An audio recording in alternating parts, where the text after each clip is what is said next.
नहीं, कैमरा का इशू है वो, फिर आप बाद में देखिएगा क्योंकि वो लगाने से खराब होगा। ये क्या लगा आवाज?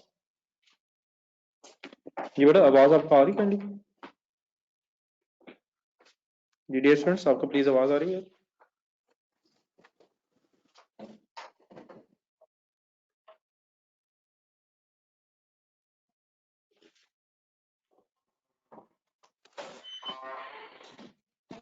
ये कैमरा बेटा मैंने खुद ही ऑफ किया हुआ है, उसके जरा थोड़ा सेटिंग का कोई इशू आ रहा है, उसकी वजह से थोड़ा सा डिले हुआ है।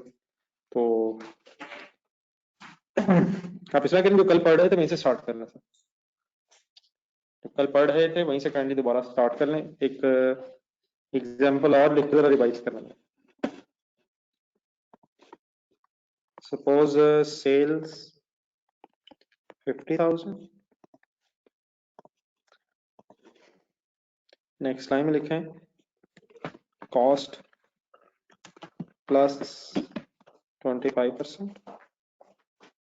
कभी कभी ना एग्जामिनर मार्कअप को इस तरीके से नहीं बताता जिस तरह मैंने भी लिखा है, तो ये जरा इसमें कॉस्ट प्लस 25% अगर कभी लिखा नजर आए ना, तो ये मार्कअप ही के लिए वर्ड होता है, तो लिख जरा स्पेसिफाई कर लीजिएगा। मतलब कॉस्ट प्लस का मतलब 100 प्लस 25% इज इक्वल टू 125, तो मार्कअप भी के लिए वर्ड होता है।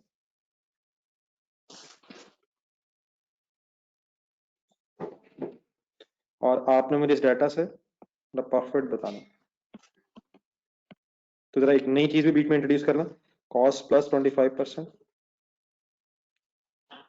which simply means के मार्कअप है, means what is 100 cost plus profit और सेल्स देयर फॉर 125। बाकी का लिए प्लीज सॉल्व करें, अब प्लीज कोई गलती ना हो, एक्सप्लेन करें सर, सारा लिख के करना। अच्छा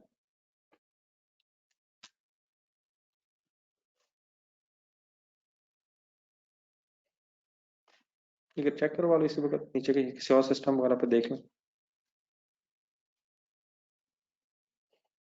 बट हदायत वही इश्यूज हैं यार, मिस्टर हयात वही इश्यूज हैं यार, कंसंट्रेशन नहीं है माय डियर।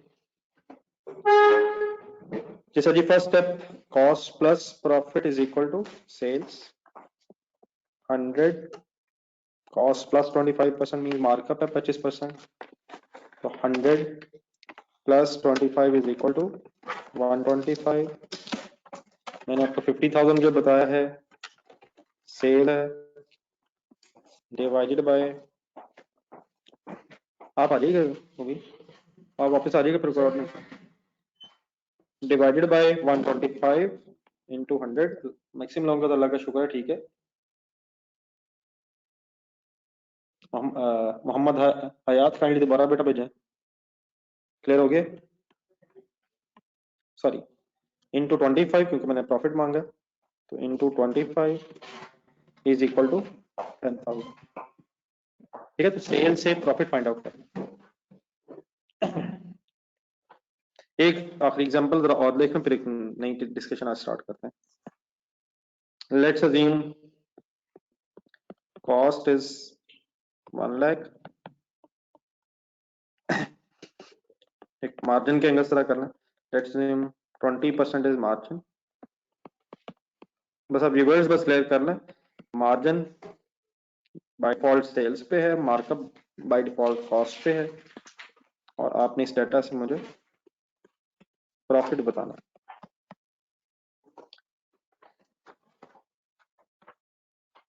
हंड्रेड से मल्टीप्लाई करेंगे तो सर वही आएगा जो कॉस्ट है।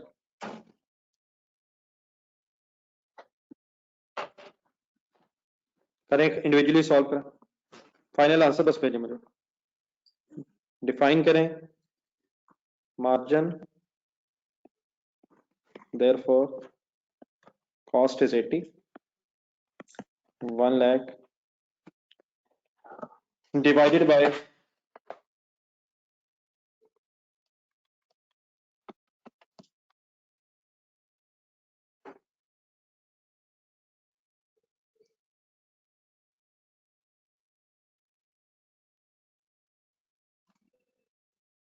Multiplied by 20।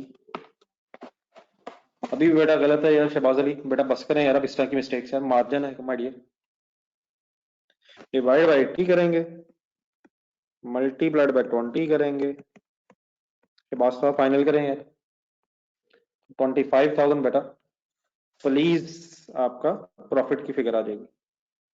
ऑफ कोर्स अगर इस केस में 100 से मल्टीप्लाई करेंगे तो सेल प्राइस आ जाएगी। ठीक है, तो जो फिगर अवेलेबल हो उसको बेस बना के आप वर्किंग कर सकते हैं। ये प्लीज शहबाज फाइनल है।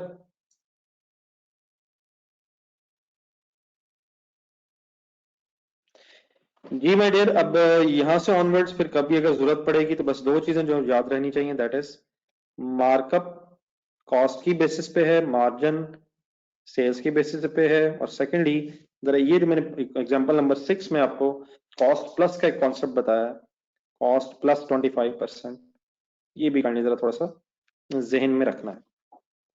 ठीक है, अब इसी डिस्कशन से जरा एक नेक्स्ट पेज निकाल लें, एक छोटी सी और चीज रिवाइज करें फिर क्वेश्चन करते हैं।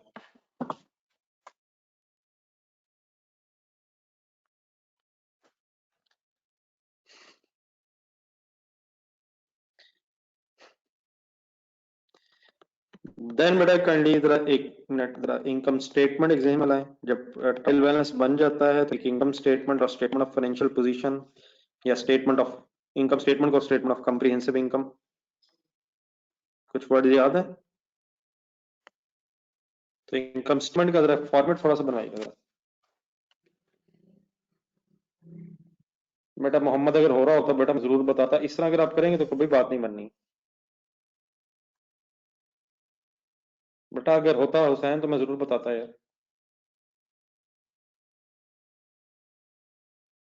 प्लीज इस तरह ना करें, अगर जरूरत होती, जो जो जरूरत है वो मैं सब बताऊंगा।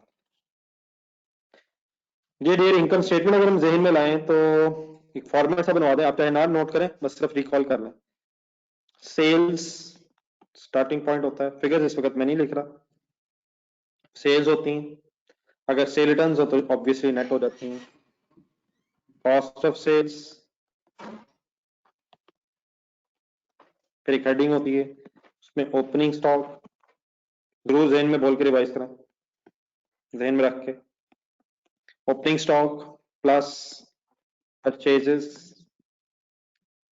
अगर रिटर्न्स हो तो लेस होती हैं, ठीक है, नेट परचेज आ जाएगी, माइनस फिर अगर कैरेज इनवर्ड्स हो वो भी जहन में लें, कैरेज इनवर्ड्स अगर हो तो वो भी ऐड हो जाएगा परचेजेस में, आउटवर्ड्स जो है वो ऑपरेटिंग एक्सपेंसेस में होता है, माइनस क्लोजिंग स्टॉक,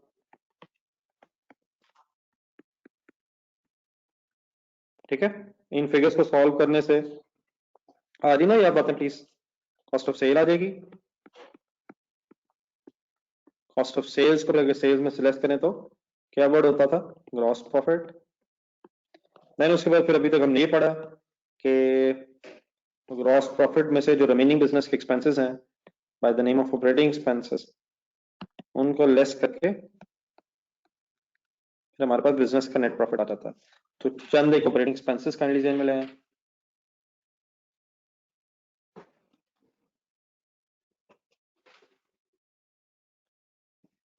चंद एक operating expenses, salaries, utility bills, repair and maintenance, एक दो जरा नई बातें जो पिछले दिनों में हुई हैं, बैंक चार्जेस हो सकते हैं, ठीक है, कोई इंटरेस्ट एक्सपेंस अगर है वो हो सकता है, ठीक है। इसी तरह अदर इनकम्स भी होती हैं, वो फिर इनकम्स कैसे आएंगे वो फिर मैं डिस्कस करता हूँ अभी। जी कैरेज आउटवर्ड्स हो सकता है, फ्यूल चार्जेस हैं, कैरेज आउटवर्ड्स है, ठीक है। तो एक्सेट्रा एडवर्टाइजमेंट है, सारे remaining expenses other than the cost of sales जो हैं वो फिर आप ऑपरेटिंग एक्सपेंसेस की एक लिस्ट बना के उसका टोटल अगर ग्रॉस प्रॉफिट में से लेस करेंगे तो हमारे पास नेट प्रॉफिट आ जाएगा। मेरा नहीं ख्याल आपको ऐसा कोई बनाने की जरूरत है, आप जस्ट एक नजर देख के जरा रिवाइज कर लें। इस इनकम स्टेटमेंट को इस वक्त याद करवाने का मकसद सिर्फ ये है कि ये जो कॉस्ट सेल्स की वर्किंग है ना, ये जो कॉस्ट ऑफ सेल्स है, opening plus purchases plus carriage minus stock, इस वर्किंग को हमने थोड़ा सा और डिटेल में डिस्कस करना है। जी बेटा और भी डेफिनेटली बहुत कुछ हो सकता है, salary expenses, telephone expenses, fuel charges, चंद एक बातें जरा वैसे ही जरा मैंने आपको जरा याद करवाने की कोशिश की है, ठीक है। तो इसमें से ये जो एरिया खास तौर पे इसकी जरा हमने डिटेल डिस्कशन एक स्टार्ट करनी है कि ये जो कॉस्ट ऑफ सेल्स की फिगर्स हैं ओपनिंग स्टॉक, परचेजेस, जो कि कैरेज भी आता है, लेकिन तीन मेन चीजें ध्यान में रखें, opening stock plus purchases minus closing stock is equal to cost of sales, और फिर सेल में से लेस करके आप ग्रॉस प्रॉफिट कैलकुलेट कर लेंगे। तो आप इस तरह करें। अब नेक्स्ट एक हेडिंग लिख लें कि हमारी जो डिस्कशन है वो किस चीज पे है, इन्वेंट्री से रिलेटेड कुछ डिस्कशन है।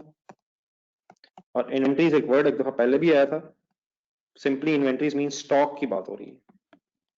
अगर मैं आपके सामने वर्ड बोलूं ओपनिंग स्टॉक या ओपनिंग इन्वेंट्री तो बात एक ही है, या क्लोजिंग स्टॉक या क्लोजिंग इन्वेंट्री, तो inventory is just another name for the stock.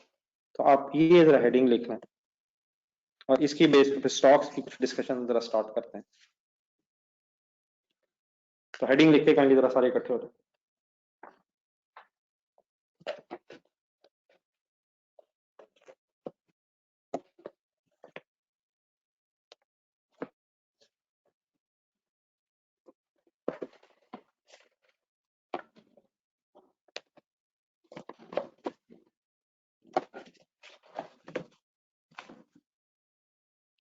ये डियर एक छोटी सी एग्जांपल सुनते भी जाएं और साथ साथ लिखते भी जाएं। एक डाटा से लिखूंगा पहले मैं, फिर उस डाटा के बेस पे आपसे एक वर्किंग करवानी है। जरा चीजें अच्छा बहुत मुश्किल नहीं है, यकीनन बीआरएस में हम काफी ज्यादा मुश्किलात में चले गए थे, लेकिन अभी फिलहाल काइंडली कुछ जरा कंपैरेटिवली मेरा ख्याल है कि आसान ही होगा।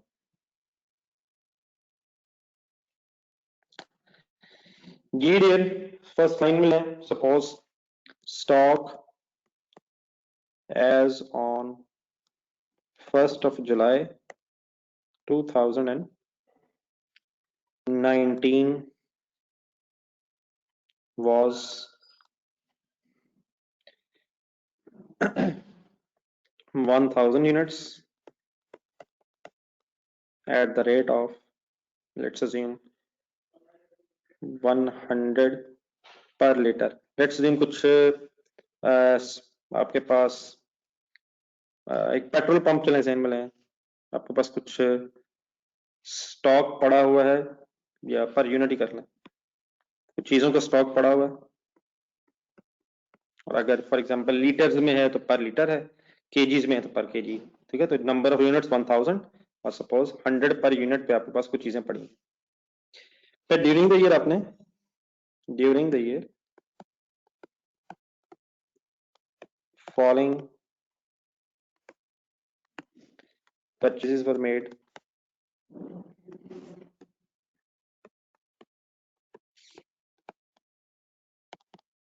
let's assume during the year different dates पे, फॉर एग्जांपल 15 जुलाई को सबसे पहले आपने 15 जुलाई 2019 को 10,000 यूनिट्स खरीदे at the rate of, suppose उस अब रेट्स सपोज चेंज होते जा रहे हैं, लेट्स अज्यूम 102 पर यूनिट। देन उसके बाद सपोज 31 दिसंबर की डेट आई, मतलब during the year different dates पे आपको चीजों की जरूरत पड़ती रही, और सपोज आप परचेज करते रहे, फॉलोइंग परचेजेस की अभी इंफॉर्मेशन है। तो सपोज 8000 यूनिट्स आपने परचेज किए, सपोज रेट 103 हो गया था, प्राइसेस कुछ बढ़ रही हैं। फिर 15 मई को जाकर नेक्स्ट ईयर आपने सपोज 6500 यूनिट्स परचेज किए at the rate of, suppose वक्त रेट 105 हो गया हुआ। तो ये मैंने कुछ परचेजेस की इंफॉर्मेशन दी, सॉरी 2020, थैंक यू। 15 जुलाई next year, then during the year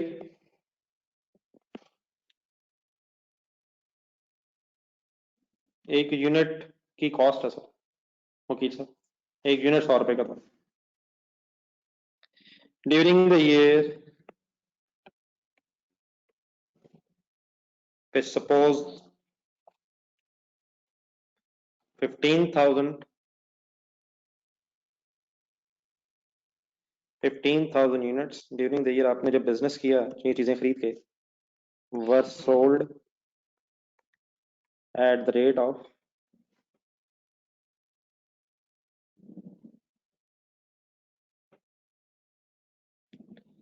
suppose 108 per unit.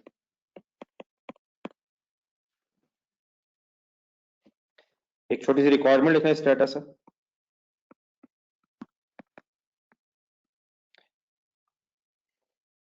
Calculate gross profit for the year ended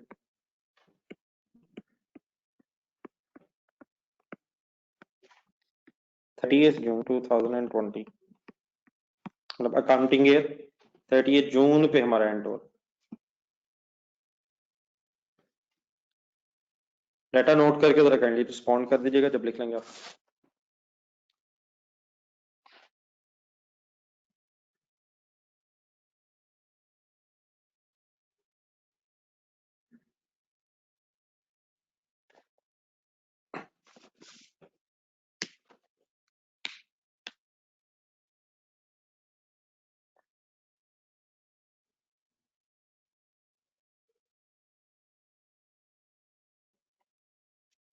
अगर सर ये डेट जरूरी होती तो बेटा मैं राशि जरूर बताता। ड्यूरिंग द ईयर सेल हुई है, डिफरेंट डेट्स पे हुई है, लेकिन ड्यूरिंग द ईयर आपने 108 पे सेल की है, ठीक है। तो कॉस्ट में प्रॉफिट ऐड करके चीजें बेची जाती हैं।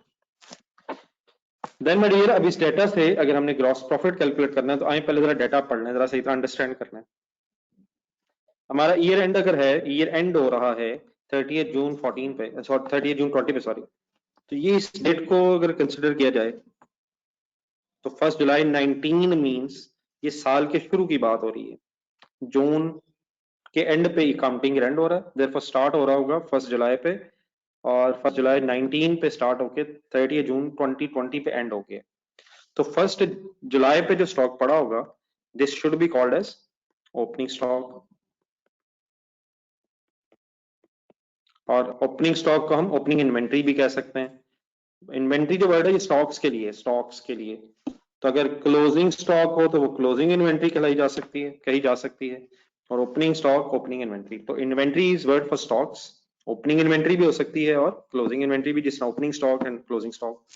तो ओपनिंग इन्वेंट्री वॉज 1000 यूनिट्स और एक यूनिट की प्राइस थी 100 पर यूनिट। फिर डिफरेंट डेट्स पे हमने जब क्वांटिटीज परचेज की डिफरेंट, तो 10,000, 8,000, 8,500, सॉरी 6,500 यूनिट्स। अब ड्यूरिंग द ईयर अगर 15,000 यूनिट्स बेटा सेल हुए, ड्यूरिंग द पीरियड अगर ड्यूरिंग द ईयर अगर 15,000 यूनिट्स सेल हुए हैं, तो इसका मतलब ये है, जरा काइंडली अगर कैलकुलेटर आप पकड़ें, कि कुछ क्लोजिंग स्टॉक के यूनिट्स भी होंगे। मसलन 1000 यूनिट्स पहले शुरू में थे, परचेज करने से यूनिट्स बढ़ेंगे, तो 1000 में 10,000 ऐड होके 11,000 बने, फिर 8,000 फर्दर ऐड हुए तो 19,000 हो जाएंगे, जरूर वर्किंग करें, और प्लस करेंगे 6,500। तो फाइनल आंसर जरा बताएं, 19,000 प्लस 6,500 करेंगे तो टोटल कितने हो जाएंगे ये जी? 25,500, बिल्कुल ठीक है। अब अगर बेटा 15,000 सेल हो गए हैं, तो सेल होने से यूनिट्स कम हो जाएंगे, तो देयर फोर क्लोजिंग स्टॉक के यूनिट्स काइंडली बताएंगे जरा। अगर 15,000 सेल हुए हैं, बेटा जुबानी ना करें अदनान, ये जुबानी करना चाह रहे हैं आप लोग, जुबानी किया तो गलत हो गया। प्लीज 10,500 बनेंगे या 10,500। तो छोटी सी एक वर्किंग लिख लें जरा यहाँ रिक्वायरमेंट के नीचे, फिर वर्किंग तो करता हूँ मैं अभी, इनकम स्टेटमेंट बनाते हैं, लेकिन ये छोटी सी एक वर्किंग, क्लोजिंग स्टॉक यूनिट्स कितने, closing stock means closing inventory अगर वर्ड बोला जाए तो एक ही बात है। क्लोजिंग स्टॉक यूनिट्स अगर काउंट करने हैं तो क्या करें, 1000 प्लस 10,000 प्लस 8,000, चीजें खरीदने से बढ़ जाएंगी आपके पास, डिफरेंट डेट्स पर परचेज हुई, फिर सेल हुई ड्यूरिंग द ईयर, लेकिन उसकी प्राइस उनके सेम है, तो इसलिए उसको अलग-अलग मैंने नहीं बताया। तो 15,000 यूनिट अगर लेस करें तो फाइनली 10,500 बटा यूनिट्स बनेंगे जी। ठीक है अदनान, मोहम्मद अदनान 9,500 नहीं बेटा, प्लीज सही वर्किंग करें प्लीज। 10,500 ठीक है, 10,500 यूनिट्स।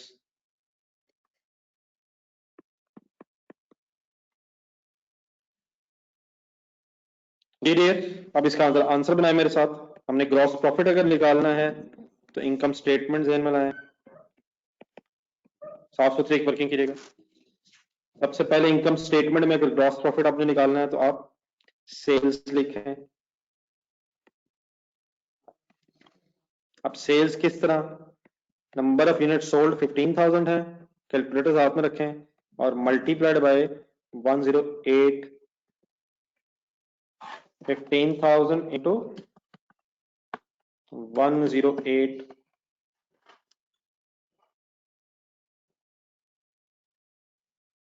बेटा मुकीद, क्योंकि अगर यूनिट्स हैं तो यूनिट्स ऐड हो सकते हैं सर। ये फिगर आएगी 1620,000। जी लिखें, नोट करते रहें।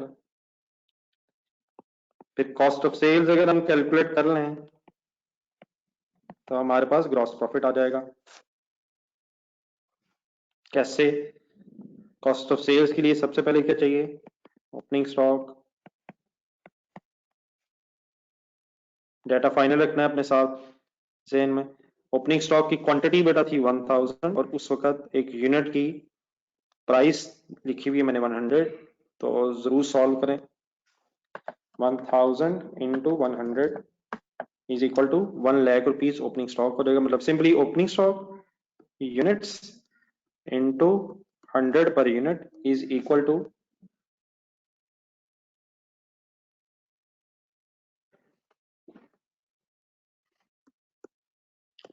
डाटा से आई बेटा, तो 1 लाख रुपीज ओपनिंग स्टॉक की अमाउंट बन जाएगी 1000 यूनिट्स इंटू 100 रुपीज। देन बढ़ाएं जरा गेम, अब सीरियसली स्टार्ट करें जरा, जो मेन चीजें समझने वाली इस डाटा में। परचेजेस, अब बेटा हमने अगर gross profit for the year निकालना है तो परचेजेस की फिगर आपको चाहिए।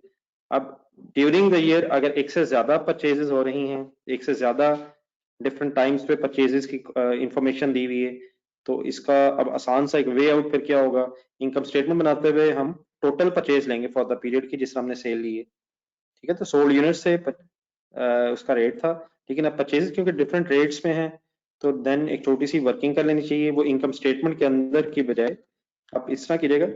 जरा आपको 5-6 लाइनें अभी और चाहिए होंगी, इसके नीचे call closing stock gross profit निकालना है तो खुला खुला जरा कर लीजिएगा। 5-6 लाइनें रख के एक नीचे वर्किंग बनाया जरा, जिस तरह में भी आपने क्यूएम वगैरह में भी देखा होगा, सुना होगा कि वर्किंग्स पे थोड़ी सी सेपरेटली की जाती हैं। तो वर्किंग्स के लिए मेरे साथ इकट्ठे हों। किस चीज की वर्किंग करने लगे हम, परचेजेस की। तो वही डाटा जो लिखा हुआ है उसको जरा अरेंज कर लें, दोबारा लिख लिख के कीजिएगा प्लीज। फर्स्ट ऑफ ऑल एक परचेज है 15 जुलाई 17 पे, सॉरी 19 पे। क्वांटिटी देखते जाएं और रेट से मल्टीप्लाई करके फिगर लिखते जाएं। 10,000 इंटू 102, 10,000 यूनिट से उस वक्त खरीदे, एक यूनिट 102 का था, तो देयरफॉर 10,000 इंटू 102, तो ये आपके पास अमाउंट आ जाएगी। बेटा प्लीज यूज कैलकुलेटर हुसैन। 1020,000 होगा बेटा, 1,02,000 नहीं है प्लीज, 10,20,000 है। सेकेंडली पे 31 दिसंबर 19 पे एक सेकंड परचेज थी 8,000 इंटू 103। अपना डाटा खुद से देखें, अपने रजिस्टर पे नोट किया हुआ है। 8,000 इंटू 103, आंसर चाहे मुझे ना भी बताएं लेकिन जरूर सॉल्व करें। 8,000 इंटू 103, 8,24,000। फिर देन मैंने डेट एज्यूम की थी 15 मई 2020। इस दिन क्वांटिटी परचेज्ड है 6,500 और at the rate of 105।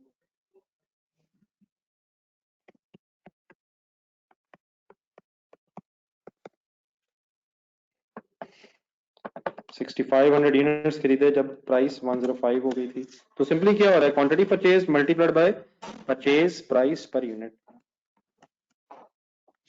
Then obviously फिर इसका एक टोटल हो सकता है ताकि टोटल परचेज कैलकुलेट हो जाए।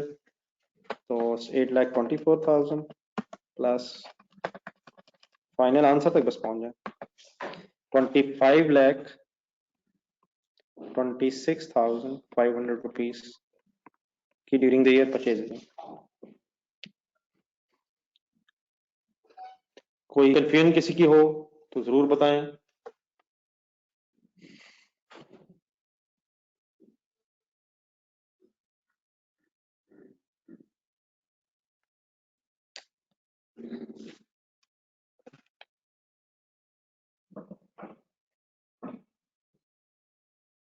शैया साहब, ये बेटा कोई इंटरेस्ट की वर्किंग तो हो नहीं रही।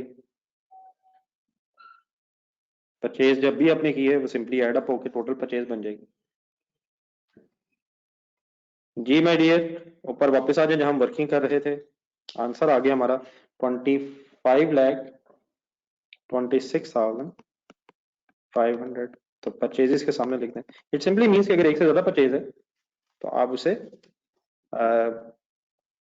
ऐड अप करके टोटल परचेज निकाल सकते हैं। देन बेटा उसके बाद परचेजेस से आगे चलें। सब इकट्ठे हैं प्लीज।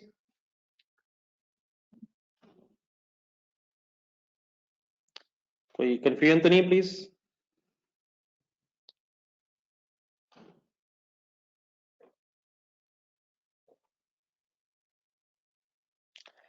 जी डियर, आफ्टर परचेजेस अब कैरेज इनवर्ड्स होना चाहिए, लेकिन कैरेज इनवर्ड्स की इंफॉर्मेशन मैंने कोई नहीं दी आप लोगों को इस डाटा में।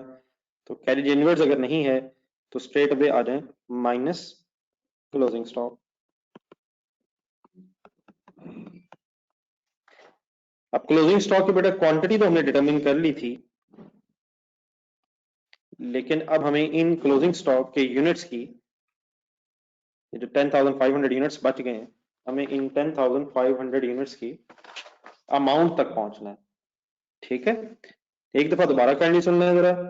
और बेटा Anas, this is not the way यार, साथ साथ चलें। आप लोग आपने लेट ज्वाइन किया है, बाद में फिर आप इस तरह डिस्टर्ब हो रहे हैं। 1000 यूनिट्स ओपनिंग स्टॉक थे, तो परचेजेस ऐड हो गई। Opening stock plus purchases 1000 plus 10,000 plus 8,000 plus 6,500। ठीक है, तो टोटल क्वांटिटी अवेलेबल आ गई। और माइनस जो यूनिट्स बिके हैं आपके पास, देखिए ना, फॉर एग्जांपल अपना बिजनेस समझे कर लिया। बिजनेसेस में स्टोर रूम होता है, गोदाम, वेयर हाउसेस, जहाँ आपने अपना स्टॉक रखा होता है, चीजें रखी होती हैं। तो साल के शुरू में वहां 1000 यूनिट्स पड़े थे, फिर ड्यूरिंग द ईयर आपने 10,000 मंगवाए, फिर 8,000 मंगवाए, 6,500 मंगवाए। तो यूनिट्स मंगवाने से जो खरीदे होंगे आपने, उससे तो स्टॉक बढ़ा होगा। ठीक है, तो वो सारा इसलिए ऐड हो रहा है। और फिर ड्यूरिंग द ईयर आपने उन यूनिट्स में से अगर 15,000 सेल कर दिए तो मींस वो स्टॉक फिर आपका कम हो गया। तो अगर आप इसे प्लस माइनस करेंगे, ओपनिंग स्टॉक में परचेज ऐड करके क्लोजिंग माइनस करेंगे, तो फिर आपके पास क्लोजिंग स्टॉक के यूनिट्स प्लीज 10,500 कैलकुलेट हो जाएंगे। सबको इस वर्किंग में क्लियर है? कोई कंफ्यूजन तो नहीं इस वर्किंग में?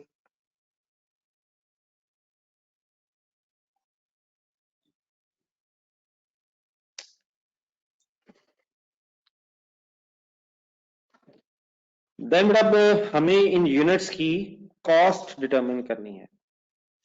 ठीक है, और कॉस्ट डिटरमिन करने का इशू क्या है, ये भी कंसंट्रेशन समझना है आपने।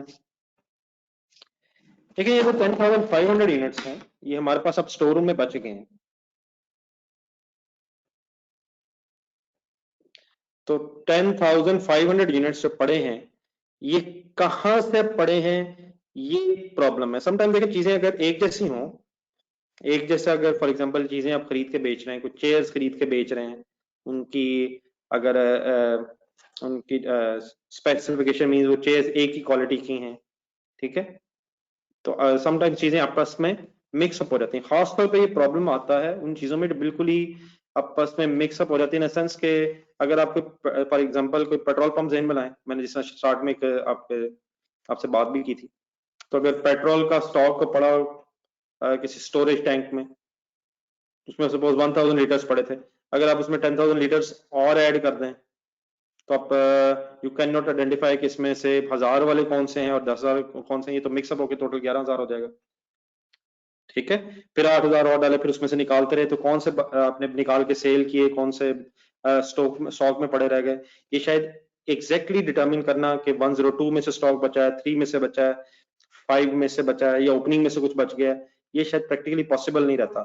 हाँ, फॉर एग्जांपल एक और अगर एग्जांपल सोची जाए, कार शोरूम अगर जहन में लाएं आप, तो अगर उसमें फॉर एग्जांपल होंडा की कार्स खड़ी हैं, कोई करोला खड़ी हैं, कोई फॉर एग्जांपल सुजुकी कार्स खड़ी हैं, ठीक है, अगर अगर तो बेटा डिफरेंट कार्स हैं, डेफिनेटली उनका कोई मिक्सअप होने का खतरा नहीं है। वो तो फिर जितनी होंडा की गाड़ियां खड़ी हैं, करोला की गाड़ी खड़ी हैं या सुजुकी कार्स खड़ी हैं, आप अकॉर्डिंगली जो जो प्राइस उनकी होगी वो मल्टीप्लाई करके उनकी वैल्यू फाइंड आउट कर लेंगे। इसी तरह अगर फॉर एग्जांपल मोबाइल शॉप है, उसमें भी डिफरेंट टाइप्स के मोबाइल्स हैं, उनके भी मिक्स होने का कोई खतरा नहीं है। तो अगर तो स्पेसिफिक आइटम्स पड़ी हैं और उन स्पेसिफिक आइटम्स की आपको अमाउंट पता है कि ये जो आइटम थी ये कितनी की आई है और दूसरी जो आइटम कितनी की आई है, फिर तो अब ऑब्वियसली अलग अलग आइटम्स को आइडेंटिफाई करके स्टॉक की अमाउंट फाइंड आउट कर लेंगे।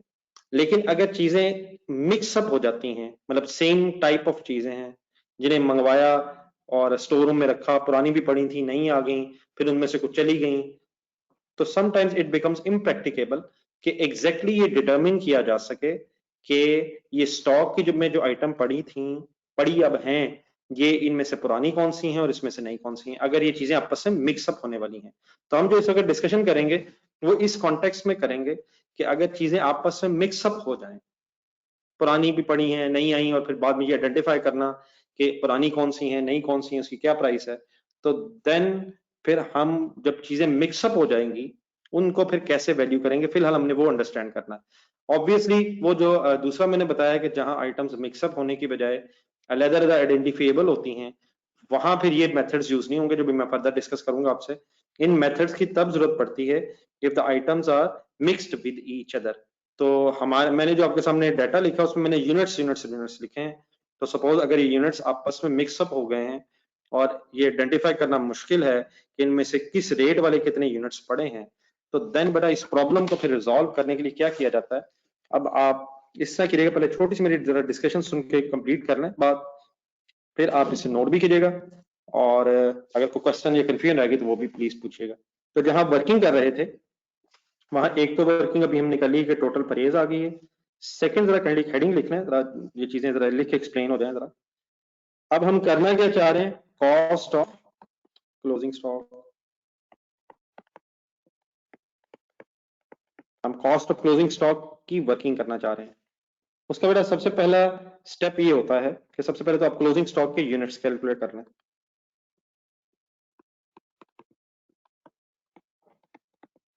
जो हमने ऑलरेडी कैलकुलेट कर लिए हुए हैं 10,500। अब 10,500 ये यूनिट्स हैं, इनको डिटरमिन करना है कि इनकी इनकी डिटर्मिनेशन ऑफ वैल्यू करनी है, ठीक है, कॉस्ट की डिटर्मिनेशन करनी है। तो अगर फॉर एग्जांपल स्पेसिफिकली आइडेंटिफाई ना हो पाए कि ये कौन कौन सी आइटम्स एग्जैक्टली किस रेट वाली पड़ी है हमारे पास, और क्योंकि चीजें मिक्स अप आपस में हो गई हैं at the end of the period, हमें जब पता चला तो कुछ पुरानी नई मिक्स हो गई हैं, तो इस प्रॉब्लम को फिर रिजॉल्व करने के लिए दो मेथड्स यूज होते हैं। एक एक करके अलग अलग डिस्कस करते हैं। कॉस्ट ऑफ क्लोजिंग स्टॉक अगर आपने कैलकुलेट करनी है तो first method is first in first out. फिर दूसरा बाद में डिस्कस करता हूं, उसका नाम फिर बाद में बताऊंगा। तो फर्स्ट इन फर्स्ट आउट, इसकी फिर एक एब्रिविएशन भी है FIFO। तो बाकी डेफिनेटली ये FIFO होता क्या है, ये अब इसके जो फर्स्ट फर्स्ट वर्ड से वहां से एक एब्रिविएशन बनी हुई है, first in first out FIFO। इसकी कैसे एप्लीकेशन होती है ये मैं भी आपके साथ फर्दर डिस्कस करता हूँ। अब यहाँ तक जरा लिखें। डेफिनेटली कुछ लोगों ने अपना अपना ओपिनियन बताया है, लेकिन बेटा वो जो भी ओपिनियन आपका है पहले जरा आप मेरी बातें सुन लीजिएगा फिर फाइनल कर लीजिएगा। तो डिफरेंट वेज पॉसिबल हैं। तो first method is FIFO, which is जो एब्रिविएशन है फर्स्ट इन फर्स्ट आउट। अब फर्स्ट इन फर्स्ट आउट क्या चीज है ये भी मैं भी डिस्कस करता हूँ। आप यहाँ तक हेडिंग लिख के इकट्ठे हो जाएं और मुझे बता दें फिर आपने नोट कर लिया या नहीं।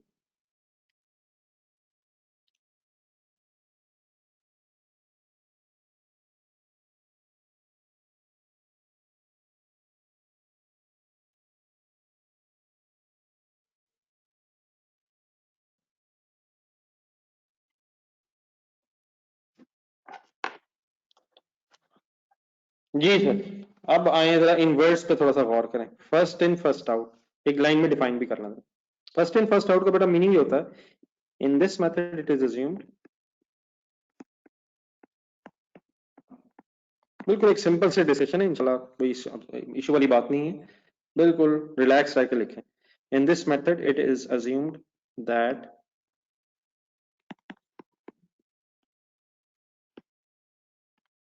it is assumed that items purchased first are sold first.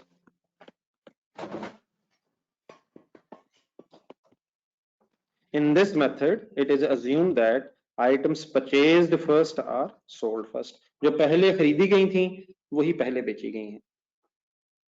तो इसको फिर कैसे अप्लाई किया जाता है ये मैं डिस्कस करता हूँ।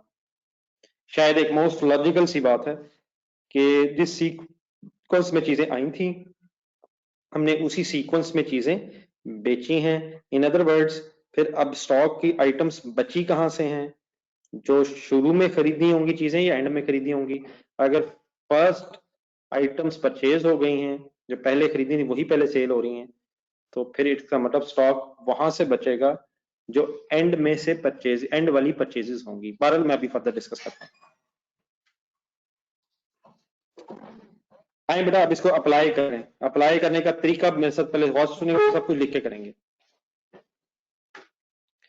First in first out method से अगर आप वर्किंग कर रहे हो, अपने एग्जांपल वाले डाटा पे आ जाना। तो पहला स्टेप ये होता है कि आप नंबर ऑफ यूनिट सोल्ड सामने रखें, अपने जहन में रखें, और अब ये डिसाइड करना है, कैलकुलेटर वगैरह हाथ में रखने हैं, जरूरत पड़नी है कि ये जो 15,000 यूनिट्स बिके हैं ये कौन से वाले सेल हुए हैं। तो first in first out, first purchase और सोल्ड फर्स्ट।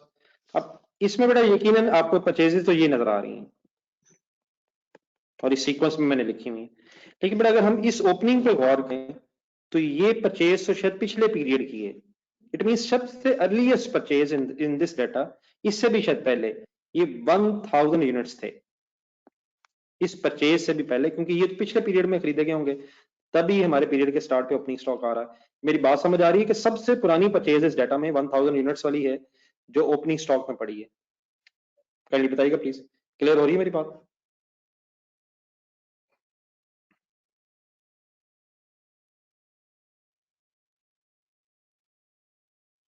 अब जरा first in first out apply कराएं मेरे।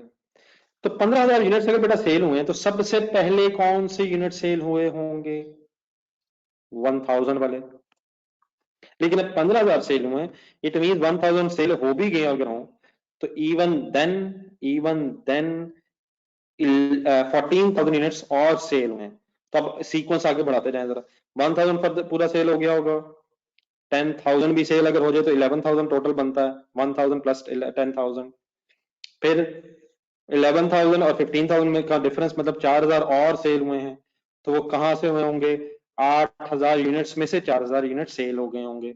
इट फाइनली मींस कि 4,000 यूनिट्स यहां से बचे हुए हैं according to the FIFO method, और देयरफॉर उनको 103 के रेट से मल्टीप्लाई होना चाहिए, और 6500 ये जो आखिरी परचेज है ये as it is 105 per unit के हिसाब से वैल्यू होनी चाहिए। मींस टोटल क्लोजिंग स्टॉक है 10,500, तो 10,500 में फाइफो के मुताबिक, इस डिस्कशन के मुताबिक 4,000 कहां से बचे होंगे? 8,000 यूनिट्स में से, और बाकी जो 6500 है वो आखिरी परचेज लग रहा है कि एज इट इज बची हुई है। यहां तक मेरी बात सबको समझ आ गई है? बाकी हाउ टू राइट वो मैं भी लिख के दिखाता हूं। सबको ये ब्रेकअप समझ आ गया?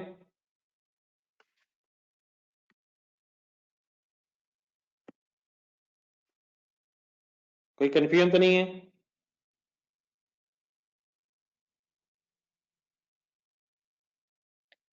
देन ब्रदर नेक्स्ट स्टेप में सुनो, ठीक है thank you.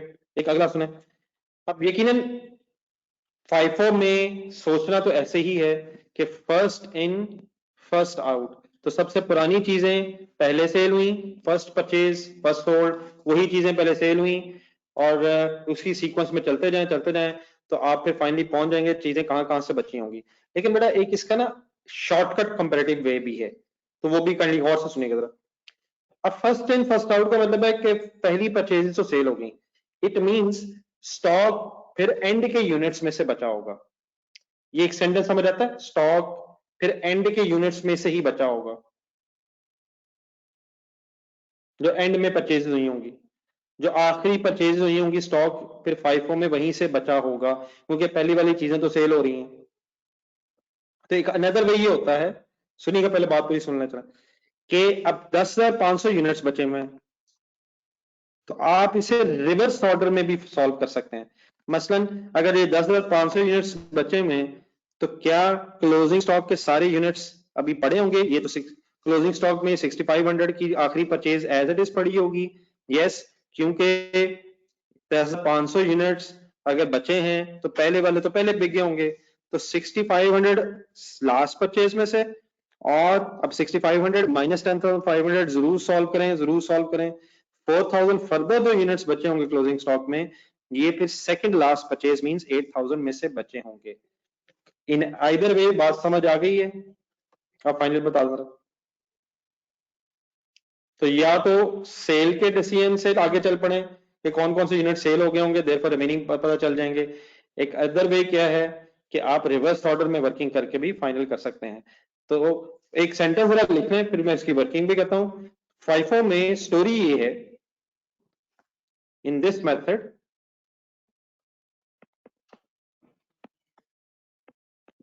Closing stock units, बाकी ठीक है वो प्रिंसिपल तो मैंने लिख दिया, closing stock units comprise of latest purchases.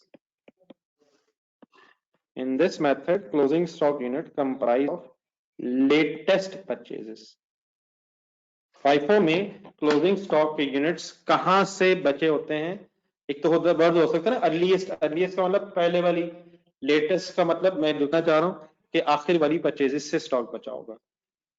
ठीक है सर, तो इन दिस मेथड अब ये फाइफो की डिस्कशन हम कर रहे हैं। तो फाइफो में closing stock units comprise of latest purchase. अब फाइनली काइंडली मुझे बता दें, मैं वर्किंग में भी फाइनली लिखता हूं, मेरी सारी बातें फिलहाल यहां तक क्लियर है। बाकी मैं ये 10,500 यूनिट्स का जो एक ब्रेकअप पता चला है, ये भी कंप्लीट करते हैं। कोई सवाल किसी का करो।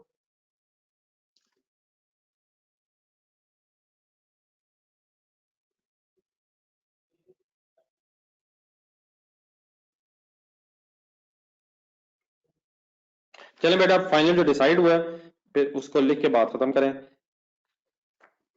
4,000 यूनिट्स कहां से बचे थे? दोबारा देख लें अपना डाटा।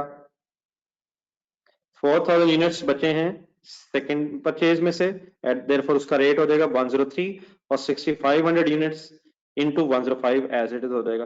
तो मींस हमें सिंपली ये डिसीजन लेना है कहां से यूनिट्स बचे हैं, और जहां जहां से यूनिट्स फिर बच रहे हैं वहां वहां का आप रिस्पेक्टिवली रेट मल्टीप्लाई कर दें। तो 4,000 into, sorry just a minute, 103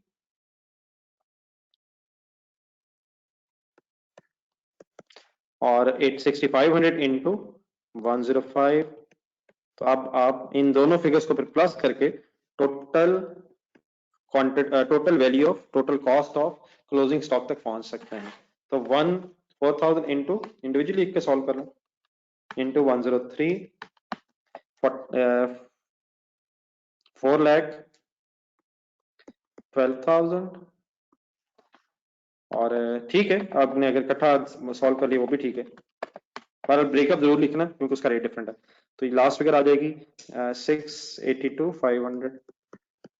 इन दोनों को फिर अगर एड अप किया जाए तो 4,12,000 is equal to, finally this total is equal to 109,109,4,500, 109,4,500। बहरहाल प्लीज आपको कंफ्यूजन तो नहीं है किसी की? अगर कंफ्यूजन है तो बता दें, वरना ठीक है, सिर्फ वो लोग बता दें जिनका कोई क्वेश्चन है। बस अगर क्लियर है तो रहने दें, अगर क्लियर है तो ठीक है, ऐसे ही आपको बार बार टाइम वेस्ट होता है आप लोगों का टाइपिंग करके। अगर कंफ्यूजन है तो बस बता दें। चलें, हाँ ये डिस्कशन जरा वाइंड अप कर लें। हम ऊपर इनकम स्टेटमेंट में ग्रॉस प्रॉफिट निकालने की कोशिश कर रहे थे। क्लोजिंग स्टॉक के सामने फिर बेटा फिगर आ जाएगी 1094,500। ठीक है, तो नीचे इसकी भी एक वर्किंग हुई हुई है, वर्किंग नंबर 1 2 कह लें, लिखा जा सकता है। लिखना जरा, वर्किंग 1 लिखनी चाहिए एग्जाम में, वर्किंग 2। तो अब क्लोजिंग स्टॉक इस वैल्यू को फाइंड आउट करके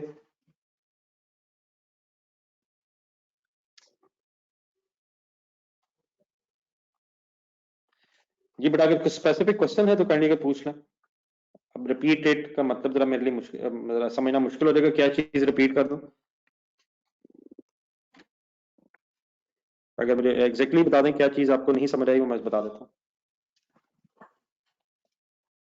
टोटल क्वांटिटी थी 10,500, उसका एक ब्रेकअप डिस्कस हुआ है कि 6,500 तो आखिरी परचेज है। इट मींस अगर 10,500 यूनिट 10,500 यूनिट्स अगर स्टॉक में पड़े हैं तो 6,500 यूनिट्स तो बड़ा सारे ही फिर अभी अवेलेबल होंगे, और 10,500 बड़ा यूनिट्स पड़े हैं। फर्स्ट इन फर्स्ट आउट का मतलब ये है बेटा, आप 4,000 यूनिट्स इंटू 103, जहां से स्टॉक पड़ा, मैं एक मिनट रिपीट कर देता हूँ, अगर कंफ्यूजन है तो सब दोबारा सुनना जरा। 10,500 यूनिट्स क्लोजिंग स्टॉक के पड़े हैं, ठीक है। आखिरी जो परचेज है फर्स्ट इन फर्स्ट आउट का मतलब जो पहले खरीदा था वो तो बेच दिए, तो स्टॉक का मतलब है जो चीजें पड़ी हैं। तो अगर 10,500 यूनिट्स पड़े हैं तो सबसे एंड में तो 6,500 खरीदा था, ये तो इसका मतलब फिर सारा का सारा स्टॉक में होगा। बाकी बेटा प्लीज, मैंने कहा बार बार रिक्वेस्ट कर रहा हूँ, कैलकुलेटर पकड़ें। फिर 10,500 में से 6,500 लेस करें तो 4,000 आ गया, प्लीज आ गया। अब 4,000 यूनिट्स फिर कहां से बचे होंगे? सेकंड लास्ट परचेज में से। तो second last purchase means 8,000 units वाली परचेज में से। तो 4,000 यूनिट्स बेटा अगर 8,000 में से बचे हैं तो 4,000 इंटू 103 रेट, और 6,500 इंटू ये, क्योंकि सारा स्टॉक में बचा हुआ है, सेल नहीं हो सका, 10,500 में शामिल है, तो 6,500 इंटू 105, इसी को फिर मैंने वर्किंग नंबर 2 में लिखा है। 4,000 यूनिट्स कहां से बचे? सेकेंड परचेज में से, तो उसका रेट लग गया, और 6,500 यूनिट सारे एज इट इज 105 रेट वाले बच गए हैं, तो देयरफॉर उसका रिस्पेक्टिव रेट लग के इन दोनों को फिर मैंने प्लस कर दी है, ताकि टोटल 10,500 यूनिट्स की कॉस्ट हमारे पास कैलकुलेट हो जाए। तो इन दोनों को प्लस करके, इन दोनों अमाउंट्स को प्लस करके टोटल परचेज आ गई। ठीक है, प्लीज अब जिन हजरात ने कहा था कि रिपीट कर दें या कोई अदरवाइज ये कैसे फिगर्स आई, अब समझ आ गई? अगर अभी भी कंफ्यूजन है तो बता दें। अब जिन्होंने पूछा था प्लीज दोबारा रिस्पॉन्ड जरूर कर दें।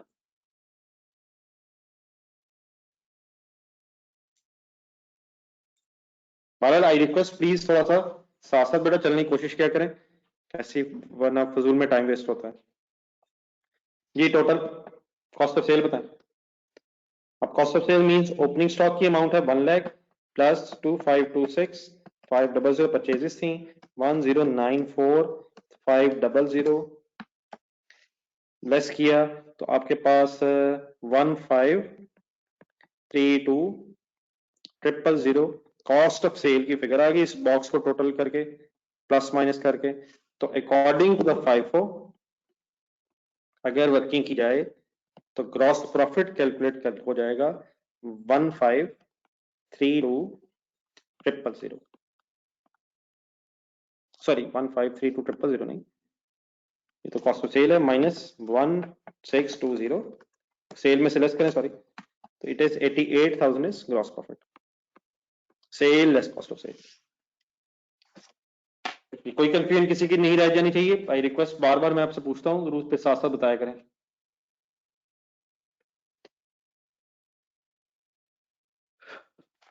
Still any confusion?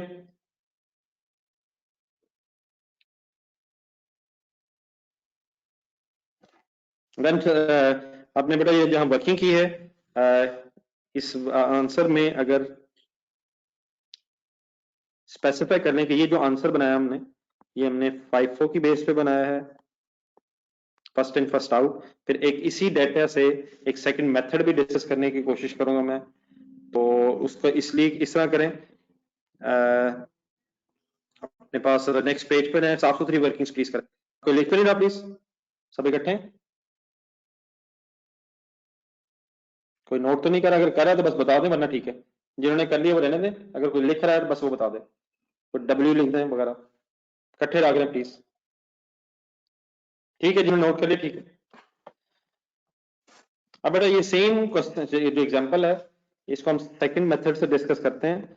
Second answer बनाए इसी एग्जांपल से, लेकिन वो आंसर बनाते हुए ब्रैकेट में वर्ड्स लिखें। एक दूसरा मेथड फिर मैं उसको डिटेल में डिस्कस भी करूंगा अभी। The method, second method is weighted average. तो सेकंड मतलब इसका पार्ट समझ लें, ए बी पार्ट समझ लें कि अगर ये सेम डाटा हमें एग्जामिनर कहे कि वेटेड एवरेज मेथड यूज करें तो फिर कैसे वर्किंग होगी। मीन्स टू से, ये जो मैंने अभी आपके सामने लिखा था कि cost of closing stock find out करनी है, तो there are two methods when the figures are mixed up with each other, तो there are two methods to find out the cost. पहला कौन सा था? FIFO, first in first out, और another way possible is weighted average.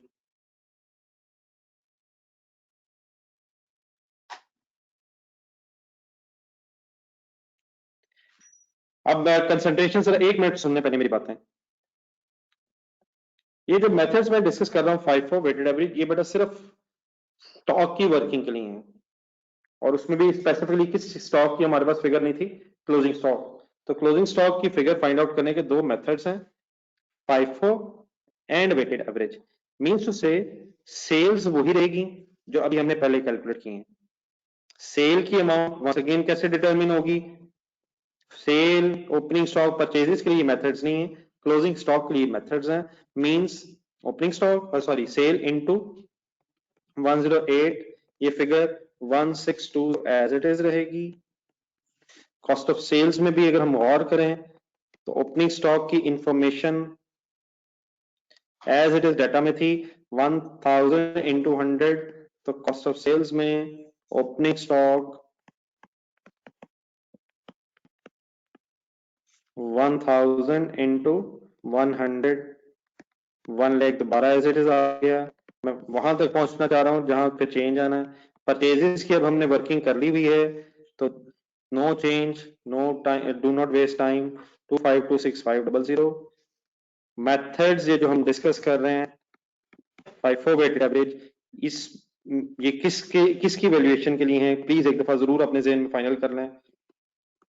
Closing stock की cost find out करने के दो मेथड्स हैं, FIFO भी है और वेटेड एवरेज भी है। ठीक है, तो काइंडली जरा सब लोग इकट्ठे हो जाएं, फिर हम क्लोजिंग स्टॉक के लिए एक और वर्किंग नंबर ऑफ 3 कह लेते हैं, वो करके फिर मैं आपसे डिस्कस करता हूं कि वेटेड एवरेज से अगर वर्किंग करनी हो तो इसका क्या तरीका होता है। क्लोजिंग स्टॉक की कॉस्ट कैलकुलेट करने के लिए बिल्कुल ठीक आपने कहा, FIFO भी है और वेटेड एवरेज भी है। First of all we have discussed कि FIFO कैसे अप्लाई होगा इस डाटा पे, और सेकेंडली अब डिस्कस करते हैं कि अगर एग्जामिनर कहे तो वेटेड एवरेज मेथड कैसे यूज किया जाता है। तो आपसे रिक्वेस्ट है काइंडली जब आप लोग यहाँ तक इकट्ठे हो जाएंगे फिगर्स लिख के, तो मुझे जरा एक रिस्पॉन्स दे दीजिएगा।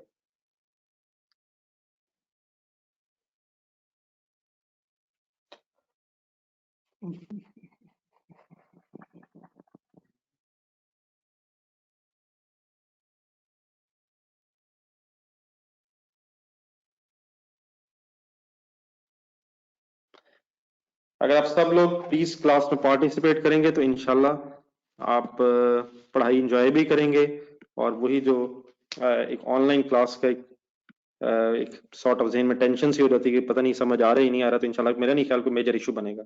आपसे रिक्वेस्ट ये है डेली क्लास लें, टाइम पे लें, और साथ साथ चीजें समझ के रिस्पॉन्स दें। हाँ, अगर नहीं समझ आ रहा यकीनन साथ साथ क्वेश्चन पूछें।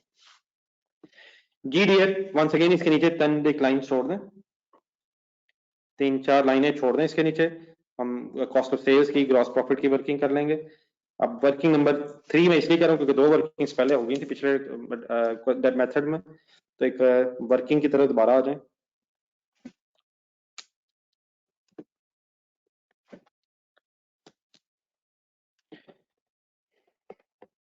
वंस अगेन ज़हन में सेट करें, closing stock cost of closing stock, sorry लिख लें, cost of closing stock using weighted average.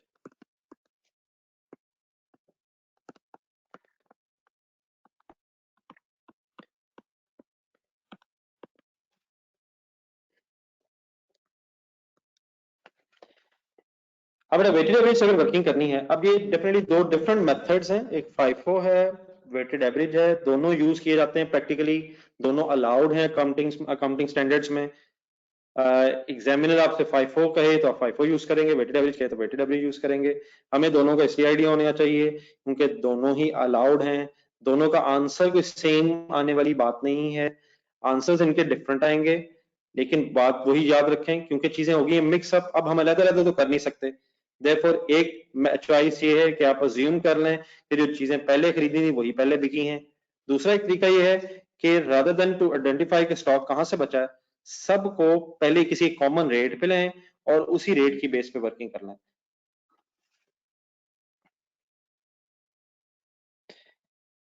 अब अगर वेटेड एवरेज की बेस पे एग्जामिनर कहे तो पहला काम ये होता है कि आपने एक रेट पर यूनिट कैलकुलेट करना होता है।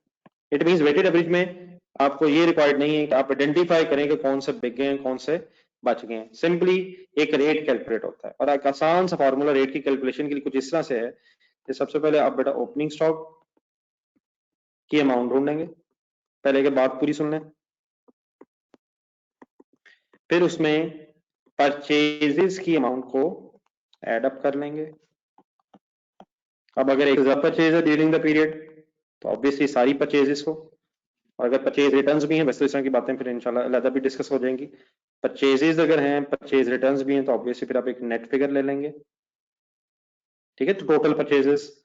फिर उसके बाद ये जो अमाउंट्स आएंगी इनको आपने इन्हीं चीजों की, इन्हीं मींस ओपनिंग स्टॉक और इसकी रिस्पेक्टिव क्वांटिटी मींस यूनिट से डिवाइड कर देना है। Means opening stock plus purchases units plus हो जाएंगे और अमाउंट से इन्हें डिवाइड कर देंगे।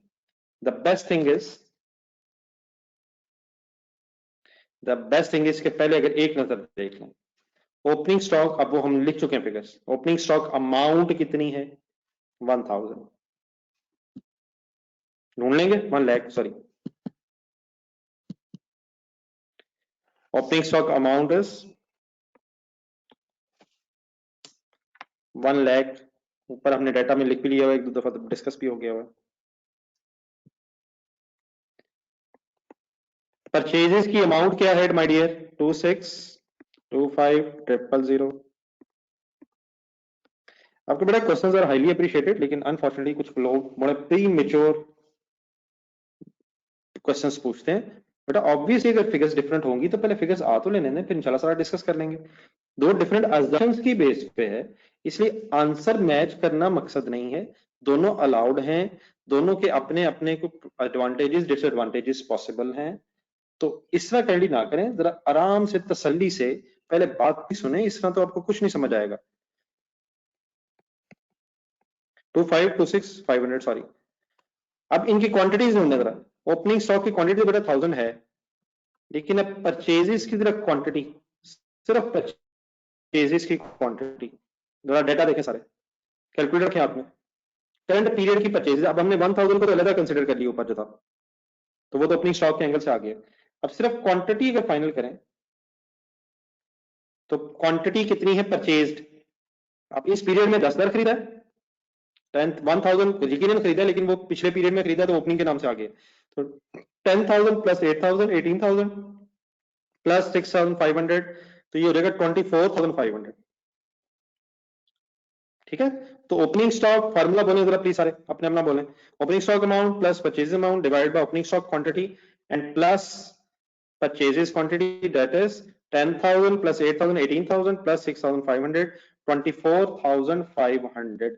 यहां तक काइंडली सब लोग नोट करके जरा रुक जाए, बाकी बेटा दो होगा वो देख ही जाएगा यार, उसका क्या इफेक्ट होता है सब कुछ डिस्कस कर लेते हैं।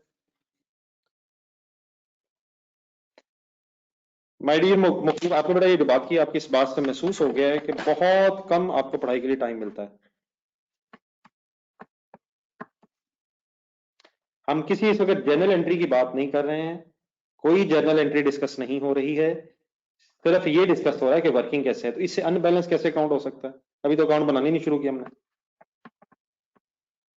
बेटा कैलकुलेटर पकड़े मिस्टर डेविड, ना बेटा ऐसा करो यार प्लीज, साथ साथ चले प्लीज। वो कैसे, वो कैलकुलेटर पे अपना डाटा देखें, 10,000 यूनिट से प्लस 8,000 यूनिट्स और खरीदे, 18,000 टोटल 18,000 हो गए। फिर फर्दर 6,500 और ऐड हुए, तो 18,000 plus 6,500 is equal to, please sir कितना आंसर आया जरूर बताएं दोबारा। अब इसको प्लस करें जी मिस्टर डेविड, ओके।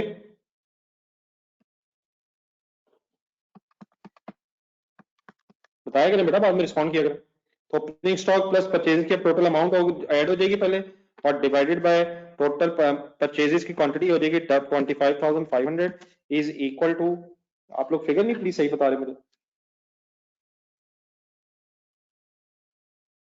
आप लोग फिगर सही सॉल्व नहीं कर रहे। नहीं बेटा इतना राउंड ऑफ नहीं करना, इतना राउंड ना करें, मेरी बात जरा सुने। आप लोगों ने 106 पता नहीं कैसे निकाल ली है, सही वर्किंग नहीं कर रहे आप लोग। 106.86 नहीं आंसर आ रहा, गलत वर्किंग हो रही है।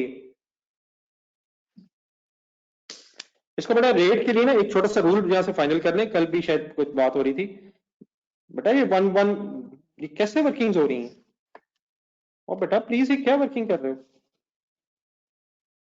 1 लाख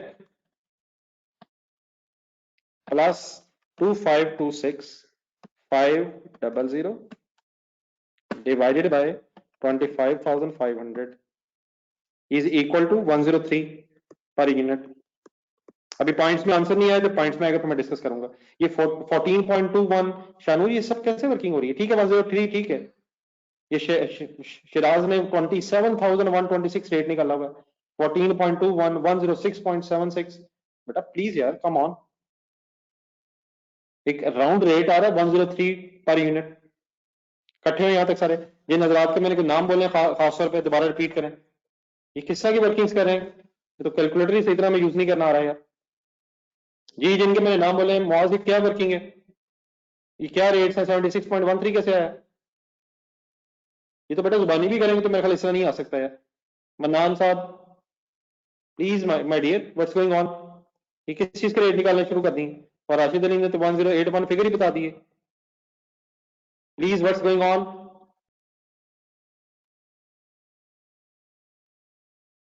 बेटा मोहम्मद आपके कैलकुलेटर का बेटा मैं कोई डिसीजन नहीं ले सकता। अहमद मुमताज प्लीज गलत हो रहा है, 500 नहीं सही लिख रहे आप लोग। 2526,500 परचेजेस प्लीज, 2625 प्लीज। तो मैनुअल बेटा क्यों किया था यार? जो चीज अलाउड है क्लास में वो यूज नहीं कर रहे, और प्लीज जो चीजें अलाउड नहीं है वो काइंडली क्लास में यूज कर रहे हैं, मसलन other than current year. 1 lakh please 102.98 नहीं है। हसन ठीक करें यार, मेरे फिगर ठीक है प्लीज? 103 सब एग्रीड है? तो बेटा मुझे रेट ही नहीं निकल रहा यार।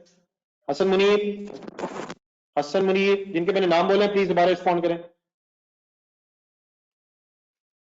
बेटा परचेजेस पहले प्लस होंगी यार, पहले प्लस होता है फिर डिवाइड होता है माय डियर, इस तरह ना कीजिएगा, ये तो मुझे लगता है क्लीन दोबारा शुरू करना पड़ना है। प्लीज पहले ये दोनों फिगर्स प्लस होंगी और फिर नीचे भी प्लस होगा 25,500, फिर ऐड होके डिवाइड होगा यार। जी डियर फाइनल सुने जरा, वेटेड एवरेज मेथड से अगर वर्किंग करनी है तो सबसे पहले आप एक रेट पर यूनिट कैलकुलेट करेंगे। जब वो रेट पर यूनिट कैलकुलेट हो जाएगा तो एक आसान सी बात यह है कि फाइफो में तो ये हम कंसिडर कर रहे थे कि कहां से यूनिट्स बचे और देर पर रिस्पेक्टिव रेट लगा रहे थे। अब हमने सारे साल का एक एवरेज रेट निकाल लिया है। वेटेड एवरेज में सिंपल सी डिस्कशन ये है कि अब अगर रेट आ गया और आप क्लोजिंग स्टॉक के यूनिट्स निकालना चाह रहे हैं, तो क्लोजिंग स्टॉक की कॉस्ट सॉरी निकालना चाह रहे हैं, तो यूनिट्स 10,500 बचे थे और straight away multiplied by this rate. It means FIFO में तो हमें ये डिसाइड करना पड़ता है कि स्टॉक कहां कहां से बचा है, लेकिन वेटेड एवरेज में रेट पर यूनिट पहले कैलकुलेट होगा और फिर वो rate per unit closing stock की क्वांटिटी से मल्टीप्लाई करके आप एक अमाउंट डिटरमिन कर लेंगे क्लोजिंग स्टॉक की कॉस्ट की। मैंने पहले भी आपसे रिक्वेस्ट की है कि दो डिफरेंट मेथड्स हैं, इनके आंसर्स मैच नहीं होंगे, कभी हो जाए तो वो जस्ट बाय चांस है, आंसर्स मैच नहीं होंगे, दो डिफरेंट अजम्पशंस हैं। कंपनीज चाहें तो फाइफो भी यूज कर सकती हैं, वेटेड एवरेज भी। ये हमें मेथड्स यूज इसलिए करने पड़ रहे हैं क्योंकि समटाइम्स चीजें आपस में मिक्सअप हो जाने की वजह से स्पेसिफिकली आइडेंटिफिएबल नहीं रहती हैं, देयरफॉर कोई ना कोई उनका कॉस्ट का फाइंड आउट करने का मेथड अडॉप्ट करना पड़ता है। बोथ मेथड्स आर एक्सेप्टेबल, आपने अकॉर्डिंगली यूज करना है जो क्वेश्चन में एग्जामिनर कहे। और आप लोग ने हरगिज ये टेंशन नहीं लेनी कि एग्जामिनर नहीं बताएगा, एग्जामिनर सवाल जरूर बताएगा, इंफॉर्मेशन भी देगा, आपने अकॉर्डिंगली वर्किंग करनी है। तो 1081,500 लिख के काइंडली जरा कॉस्ट ऑफ सेल्स और ग्रॉस प्रॉफिट फाइनल करें। बाकी अगर कभी किसी क्वेश्चन में नहीं बताया होगा तो बेटा ये एक स्टार्टिंग पॉइंट है, इंशाल्लाह मैं इधर ही हूं, अगर हमारी जिंदगी रह गई तो आहिस्ता आहिस्ता इंशाल्लाह सारी बातें कंप्लीट करेंगे। समटाइम्स कुछ आप प्री मेच्योर बातें पूछते हैं जिनका उस वक्त जवाब ना आपको समझ आ सकता है और ना ही उस वक्त देना नेसेसरी है, साथ साथ चलेंगे तो इंशाल्लाह कोई इशू नहीं है। जी dear, 1 lakh plus 2526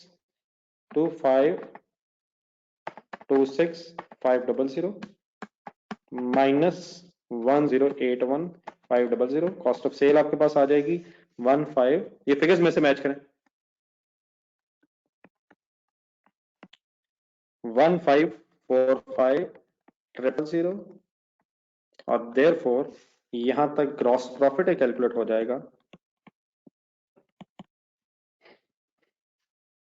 1620,000 minus 1545,000 is equal to 75,000। हाँ, ये ऑब्वियसली अभी हम फिगर्स को कंपेयर करते हैं, ऑब्वियसली क्लोजिंग स्टॉक की अमाउंट डिफरेंट होने से हमारी क्योंकि कॉस्ट ऑफ सेल बदल रही है, देयरफॉर ग्रॉस प्रॉफिट डिफरेंट आ रहा है। लेकिन ग्रॉस प्रॉफिट डिफरेंट आने की वजह क्या है, यहां से इंशाल्लाह हम अभी थोड़ी सी बातें और फर्दर अंडरस्टैंड करते हैं। लेकिन बहरहाल ये चीज ध्यान में रखें, ये दो डिफरेंट अजम्पशंस हैं, दो डिफरेंट मेथड्स हैं, इनके आंसर सेम नहीं आएंगे।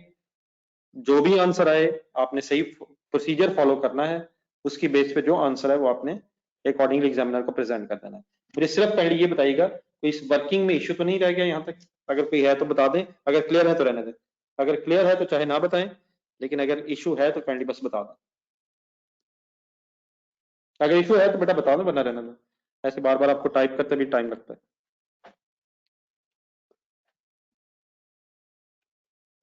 अब आपसे एक छोटी सी रिक्वेस्ट मैंने करनी है, अपने सामने जरा फाइफो वाला आंसर रख लें रजिस्टर में से निकाल के, और स्क्रीन पे मैं आपके सामने जरा वेटेड एवरेज वाला आंसर रख लेता हूं ताकि हम इसे कंपेयर कर सकें।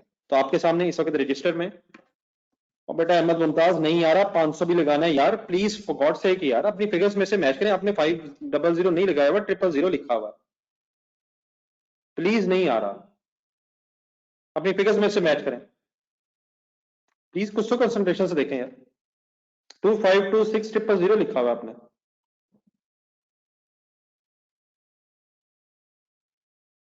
कम से कम ये वाले इश्यू से रिजॉल्व कर ले, फिगर तो सही लिखें।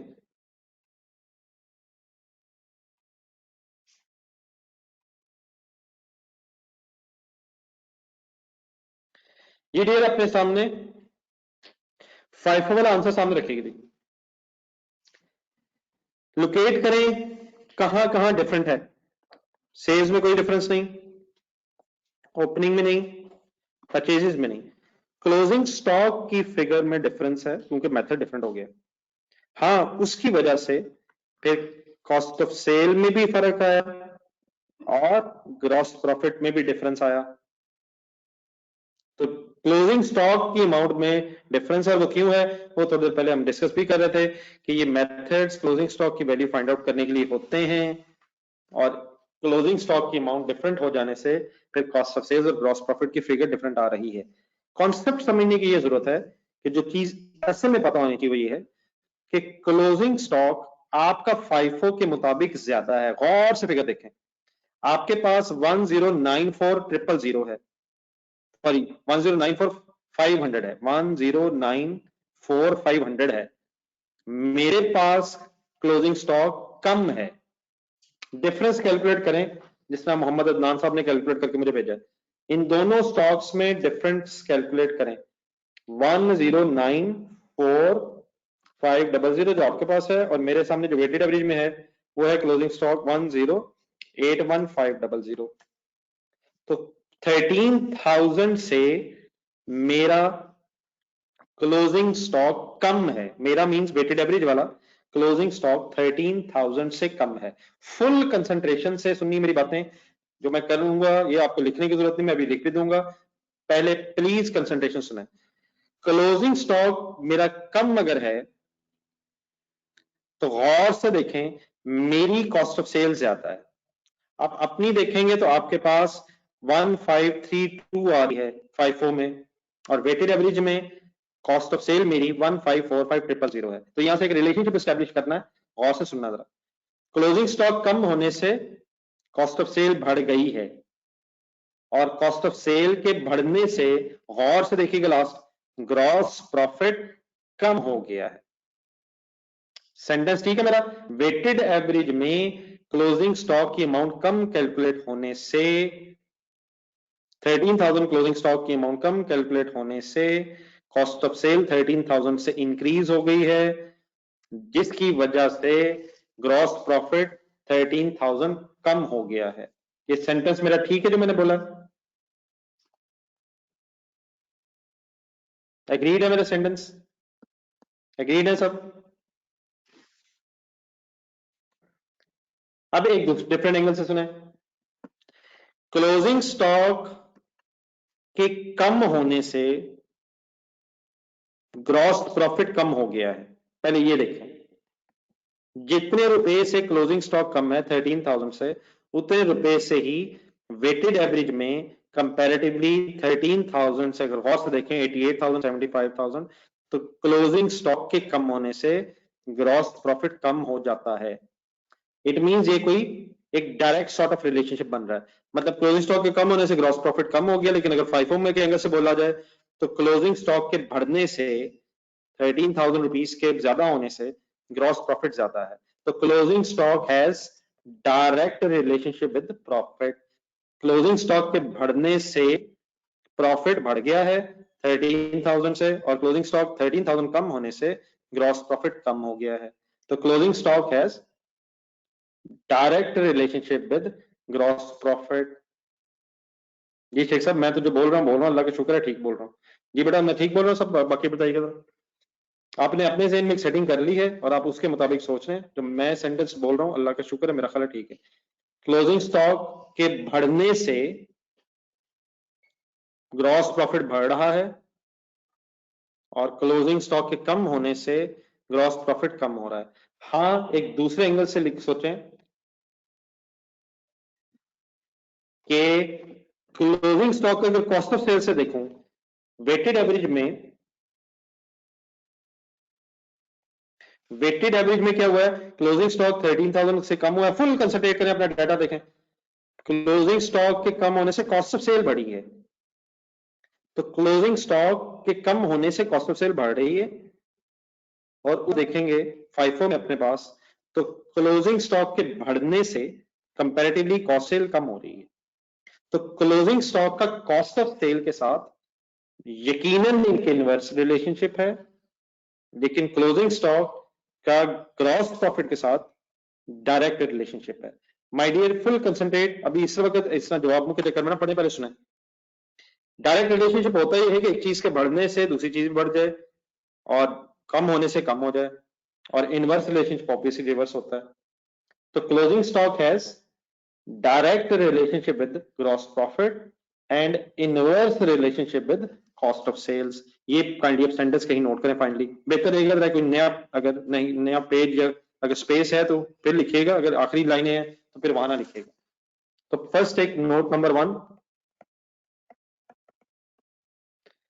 क्लोजिंग स्टॉक हैज, पहले सेंटेंस लिख लें, फिर फाइनली अगर कोई कंफ्यूजन आएगी तो मुझे बता दीजिए, मैं फर्दर एक्सप्लेन कर देता हूँ। क्लोजिंग स्टॉक है, sorry, closing stock has direct relationship with gross profit। Closing stock के बढ़ने से FIFO अगर आप 12 देखेंगे तो क्लोजिंग स्टॉक ज्यादा है 13,000, प्रॉफिट भी, ग्रॉस प्रॉफिट भी 13,000 ज्यादा है, तो closing stock has direct relationship with gross profit and inverse relationship with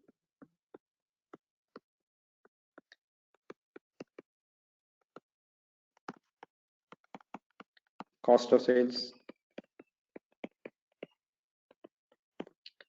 sentence देख के फाइनली बता दें जरा सारे, कोई कंफ्यूजन वाली बात तो नहीं है, फिर एक नोट नंबर 2 भी आपको लिख पाता हूं। इनवर्स रिलेशनशिप से मुराद क्या है कि अगर क्लोजिंग स्टॉक ज्यादा है, जो फाइफो में ज्यादा है, तो गौर से देख लें comparatively cost of sales 15 lakh 32,000, 15 lakh 32,000 है, और ऑपोजिट साइड पे जहां क्लोजिंग स्टॉक कम है तो वहां कॉस्ट ऑफ सेल्स 15 लाख 45,000 है। Everything is clear please? अब फाइनल बताएं जरा, फिर नोट नंबर 2 में बाद में डिस्कस करता हूं।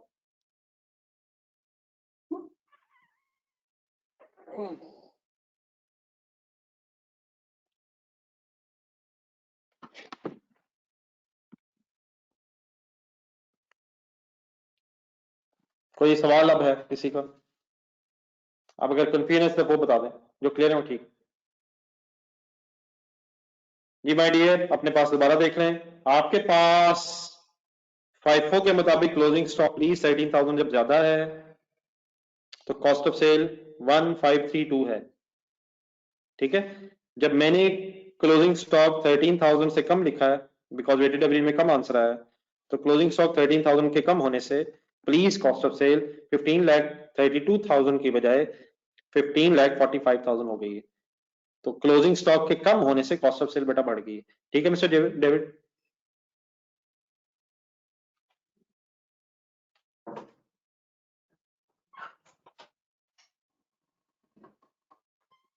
देन मेरे उसके बाद आगे पढ़ें, चलें। एक सेकंड, नोट नंबर 2 लिखने से पहले जरा एक छोटी सी वर्किंग देखें, हमारे पास टाइम है, प्लीज 5 मिनट्स फुल कंसिडरेट कीजिएगा जरा।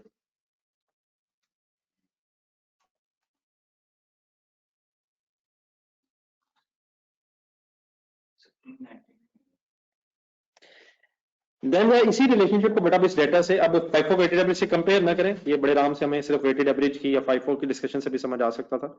आप लोगों को मेरे एक वर्किंग की छोटी सी रिक्वेस्ट है, इसी को जरा अब ओपनिंग स्टॉक के एंगल से भी जरा फाइनल करें कि ओपनिंग स्टॉक का भी क्या प्रॉफिट पे कोई रिलेशनशिप बनता है। इस वक्त 1 लाख लिख के हमारा ये आंसर है। फर्ज करें, गौर से देखिएगा जरा, लेट्स अज्यूम ओपनिंग स्टॉक की अमाउंट में अगर 80,000 कर दूं, मींस ओपनिंग स्टॉक अगर मैं कम कर रहा हूं, तो दोबारा प्लीज कैलकुलेट करना है, keeping all other things constant except कि ओपनिंग स्टॉक फर्ज करें 1 लाख की बजाय मैंने 80,000 अगर लिख दिया है, तो काइंडली प्लीज मुझे कॉस्ट ऑफ सेल्स रिवाइज जरूर कैलकुलेट करवानी है, और इसको शायद मेंशन करने की बजाय कंसंट्रेशन से सोचने का काम है, लिखने के बजाय। बताएं कॉस्ट ऑफ सेल क्या आएगी? ओपनिंग स्टॉक 80 अगर हो, बाकी परचेजेस वही अगर हो, क्लोजिंग स्टॉक अगर वही हो, सिर्फ ओपनिंग का इफेक्ट अगर हम समझना चाह रहे हैं, तो इज इक्वल टू, बताएं क्या आंसर आ रहा है?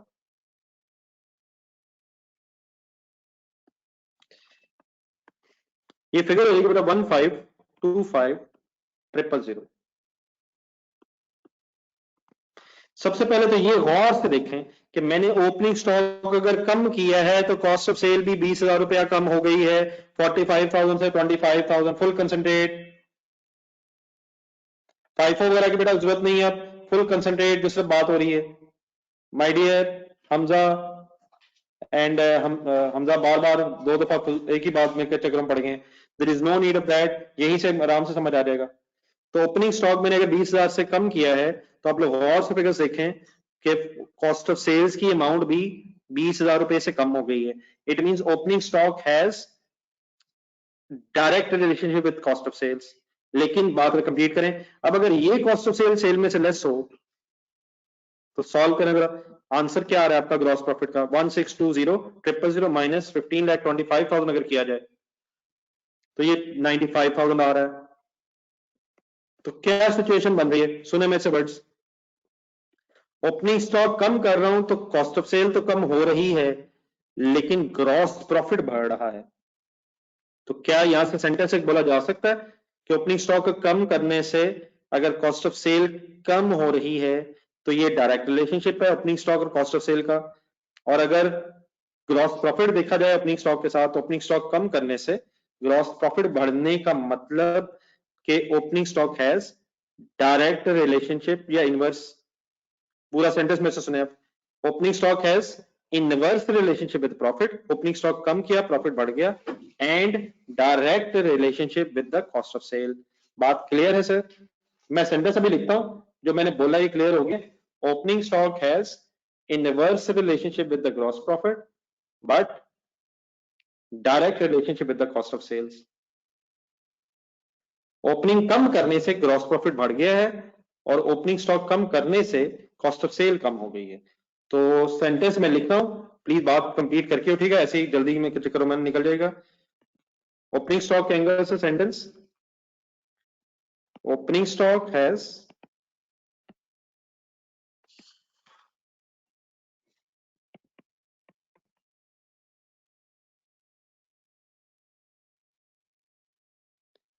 Inverse relationship with gross profit. उसी तरह से सेंटेंस वाइस वर्सा बना लें, इनवर्स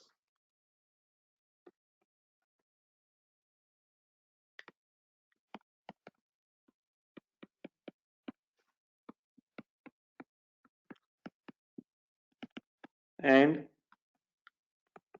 direct relationship with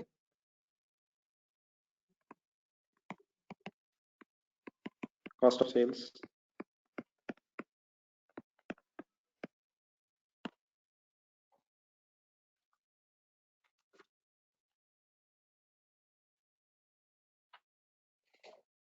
जी बेटा बात आपकी बिल्कुल ठीक है, लेकिन अगर revise cost of sale less होंगी तो कम कॉस्ट ऑफ सेल लेस होने से ग्रॉस प्रॉफिट बढ़ जाएगा। जी काइंडली प्लीज लिखने के बाद पहले मुझे बताना है बात कंप्लीटली समझ आ गई है या इशू है अभी।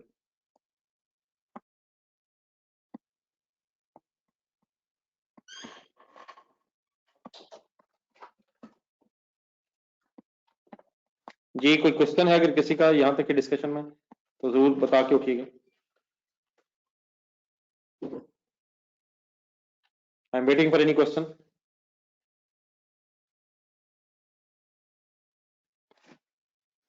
जी डियर इस तरह फिर कीजिएगा फाइनली।